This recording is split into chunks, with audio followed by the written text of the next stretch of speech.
Good morning guys, কেমন আছো তোমরা? আমরা তো ভীষণ ভালো আছি। সকালবেলা ঘুম থেকে উঠে ফ্রেশ হয়ে ব্রেকফাস্ট বানিয়ে নিয়েছি। বর বলছে আমি কোনো কিছুই খাবো না, তুমি প্যাক করে দাও, লাঞ্চে খেয়ে নেবো।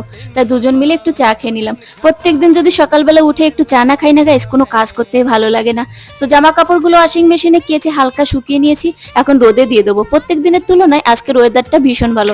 রাতের বেলাতে একদম কুয়াশা পড়েনি, আর সকাল সকাল দেখো হালকা হালকা রোদ বেরিয়ে গেছে। ছেলে মেয়ে আমার এখনো ঘুমিয়ে রয়েছে, স্কুল ছুটি তো সেই কারণে ওরা একটু দেরি করে ওঠে। বাইরের স্পেসটা ধুয়ে নিলাম, রোদ বেরিয়েছে তাই ভাবলাম তাড়াতাড়ি করে যদি ধুয়ে দিই শুকিয়ে যাবে, ছেলে মেয়ের খেলাধুলা করতে সুবিধা হবে। রান্না বান্না শুরু করে দিলাম, তার ফাঁকে বাসনগুলো ধুয়ে নিয়েছি। আমাদের প্রিন্স ট্রিট খেতে ভীষণ ভালোবাসে, দেখো আমার ছেলের হাতে রয়েছে, লাফি লাফি কেমন করে খাচ্ছে। ছেলে মেয়ে সবার খাওয়া দাওয়া হয়ে গেছে, এখন আমি আমার খাবার নিয়ে বসে পড়লাম। আজকের আমাদের খাবার মেনুতে আছে ফুলকপি দিয়ে রুই মাছের ঝোল আর ডিমের কোরমা। তো চলো গাইস, আমি খাবারটা খেতে থাকি, ততক্ষণ তোমরা আমার চ্যানেলটি সাবস্ক্রাইব করে নাও, আর অবশ্যই কমেন্টে জানিও কেমন লাগলো আজকের ভিডিওটি। সবাই ভালো থেকো, সুস্থ থেকো, বাই বাই।